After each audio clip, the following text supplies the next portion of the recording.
नमस्कार, आप देख रहे हैं जेएनएन न्यूज़। मैं राजेश्वर चौहान। इस वक्त हैं हम गौतम बुद्ध नगर जिला कार्यालय। जी हाँ, यहाँ पर मेधा रूपम जी जिलाधिकारी हैं। हमने उनसे कोशिश की कि कल सहारा नोएडा कैंपस में जो नीलामी होने वाली है उसी प्रकरण में जानकारी लेना चाहते थे, पर उन्होंने साफ इनकार कर दिया कि वाइट हम नहीं देंगे।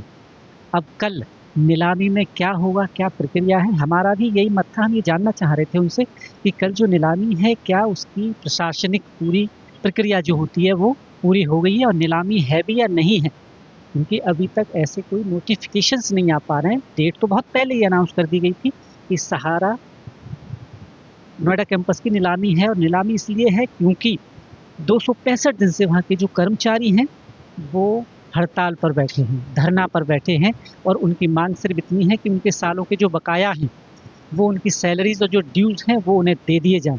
बस इसी सिलसिले में अब उनकी यूनियन भी बन गई है। अब उन लोगों ने कुछ तो बेहतर किया है कि ये मामला यहाँ तक पहुँचा और कल नीलामी की उनको तारीख भी मिल गई है। अब कशमकश यही है कि वाकई नीलामी होने जा रही है या नहीं जा रही है। अगर यहाँ से मैडम बोल देती तो बिल्कुल प्रक्रिया पता चल जाती।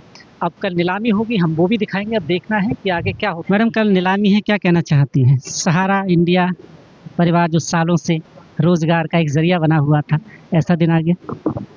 सर देखिए, अगर मैं आपको अपने दिल की बात बताऊं तो मुझे भी बिल्कुल अच्छा नहीं लग रहा है कि नीलामी हो रही है, क्योंकि हम लोगों ने इतने साल यहाँ बिताए हैं। मतलब हम लोग सबका घर यहाँ से चला है, ऐसा नहीं है कि कोई दिक्कत हुई है। लेकिन अब हम इसी नीलामी के सहारे हैं, क्योंकि नीलामी होगी तो हमें हमारा 10 महीने और 11 महीने का पैसा मिलेगा और हमारा कुछ भला हो पाएगा, क्योंकि हम सभी को बहुत परेशानी है। ज़रूरी नहीं है कि लेडीज़ जेंट्स भी इतने परेशान हैं, क्योंकि बहुत दिक्कत हो रही है सभी को। तो बस हम भी हो गए जो बीमार रहे इसमें। हाँ, और कई लोग हमारे मतलब साथी चले भी गए हैं। तो बस मैं ये चाहती हूँ कि नीलामी हो और हम लोग को हमारा पैसा मिले। नारी तू ही नारायणी है, ये कहा गया है, पर आज के समाज में कितने लोग इस बात को मानते हैं या वाकई मानते हैं? इस देश में सबसे बड़ा गुनाह है नारी होने। अब मैं क्यों कह रहा हूँ, समाज के हालात आप देख रहे हैं, ऊपर से आप एक चीज़ और देखिए, जब घर की जिम्मेवारियाँ एक कंधे पर बढ़ने लगे तो दूसरे कंधे को आगे आना पड़ता है। अब एक महिला के लिए सोचिए कि घर संभालना, बच्चे संभालना, उसके बाद अपना ऑफिस संभालना कितना मुश्किल होता है, और उसके बाद उसकी मेहनत ना मिलना, इसके गुनहगार कौन है? मैडम, ये मुझे बताइए। मैं खुद भी ये देख रहा हूँ कि महिलाओं के लिए महिला होना बहुत मुश्किल है आज के दौर में, क्योंकि ऑफिस, घर, बच्चे, यानी 24/7। क्या महिलाओं की कभी छुट्टी होती है? वैसे तो नहीं होती, क्योंकि उसे घर के काम तो करने ही पड़ते हैं, ऑफिस का भी काम करना पड़ता है। बस यहाँ हमारी समस्या ये है कि हम ऑफिस में काम भी करके जा रहे थे और हमारा इतने सालों का 10 सालों का बकाया अभी तक नहीं मिला है, और अब तो लगातार 11 महीने से हमें सैलरी का मुँह भी नहीं देखने को मिला है। इतनी कोशिशें करने के बावजूद हमारे लोग इतनी मेहनत कर रहे हैं कि हमें कहीं से भी फ़ायदा हो, कुछ सैलरी मिले, कुछ मिले, पर कुछ फ़ायदा नहीं हो रहा। 11 महीने से हम लोग यहाँ पर आप ऑफिस में हैं, इसके बीच बच्चों ने भी सर्वाइव किया, अकेले सारी चीज़ें की, और आप ये सोच के यहाँ आ रहे हैं कि कुछ बेहतर भविष्य हो पाएगा, और यहाँ से वो भी नहीं मिला। कल नीलामी है, कुछ आस है आपको कि कुछ बेहतर होगा कल? होना तो चाहिए, बिल्कुल उम्मीद है। नीलामी होगी तो ये लोग शायद जागेंगे और हमारा पैसा हमें मिलेगा। हम तो बस यही चाहते हैं जल्दी से जल्दी सबके अकाउंट में पैसा आए और हम अपना जीवन अच्छे से जी पाएँ, क्योंकि इतने दिन हो गए, कुछ बहुत ही समस्याओं का सामना हम लोगों को करना पड़ रहा है। हम बता भी नहीं सकते कैसी-कैसी समस्याएँ हम लोगों को झेलनी पड़ रही हैं। हाँ, तो अगर 1 महीने सैलरी नहीं आए तो दिक्कत हो जाती है। आपका तो बहुत लंबा टाइम रहा है सैलरी ना आना। बिल्कुल, बिल्कुल। सभी लोग, मैं तो ये कह रही हूँ कि जितने भी हमारे साथ जुड़े हुए हैं, सबको इतनी समस्याएँ हैं।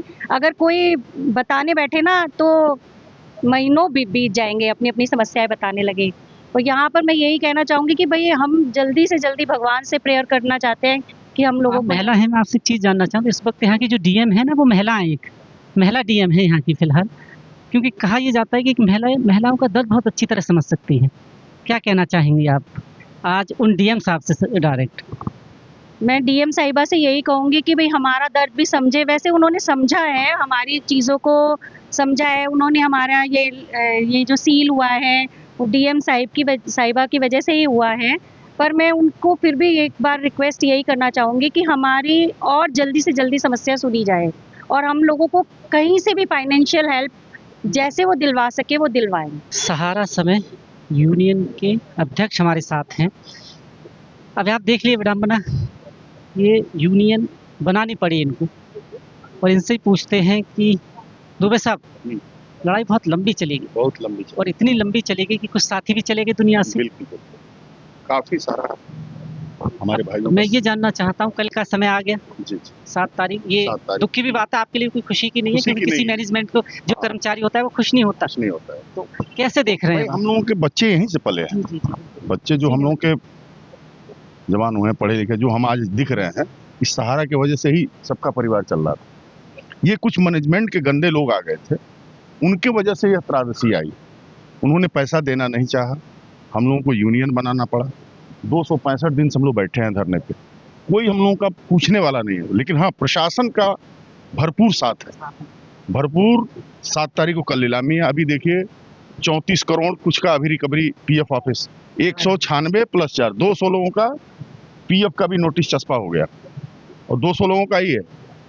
अभी हम और लोगों का जुड़ेगा, हाँ, कुछ तो बेहतर हो।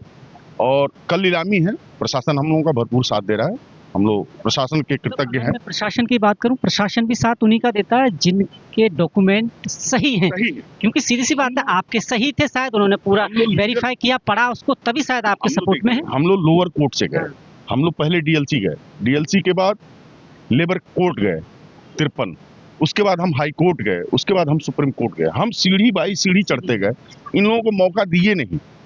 इन लोगों के पास देखिए तंत्र है, गलती पैसा, ढूंढ रहे थे कि आपकी एक गलती नजर आ जाए, बस इनके पास तंत्र, पैसा, प्रशासन, मतलब एक तरह से कहिए कि सब ताकतवर लोग हैं। हम लोग कुछ नहीं, पत्रकार हैं, और अपने एक तरह से संबंधों को धीरे धीरे। पत्रकार का नाम लिया, मैं ये जानना चाहता हूँ, राजधानी एक तरह से देखा जाए, बड़े बड़े चैनल सब यहीं से चलते हैं, और ऐसा कोई शख्स नहीं है जो सहारा समय से बड़े बड़े चैनल में नहीं गया हो। आज मैं अगर बात करूं, हर बड़े चैनल में सिर्फ सहारा से गए हुए पत्रकार हैं। प्रोडक्ट है, हाँ। क्या लेकिन बंदिश थी उनके ऊपर की इस खबर को कभी किसी ने नहीं दिखाया आज तक। क्या है कि अब ये आप समझ ही सकते हैं, सारे लोग यहीं इसी प्रोडक्ट से निकल के गए हैं, लेकिन वो हम लोगों की दुख दर्द दिखा भी नहीं रहे हैं, न कहीं छाप रहे हैं, न कुछ कर रहे हैं। ये आप लोग जैसे 2-4 भाई हैं जो आप पुराने हैं कि हम लोगों का साथ दे रहे हैं। और कल नीलामी होनी तय है, हम लोग सब लोग बैठेंगे, पार्टिसिपेट करेंगे। पार्टियां भी आ रही हैं, पार्टियां भी आ रही हैं। उम्मीद है, उम्मीद, क्योंकि उम्मीद के अलावा कुछ और है भी नहीं। उम्मीद से देखिए हमारे सारे भाई बहन सब बैठे हुए हैं, उम्मीद का ही किनार जगह है। अब जिसको इस एनसीआर में 12 महीने से 1 रुपया ना मिला हो, फिर भी देखिए किसी के चेहरे पे शिकन नहीं।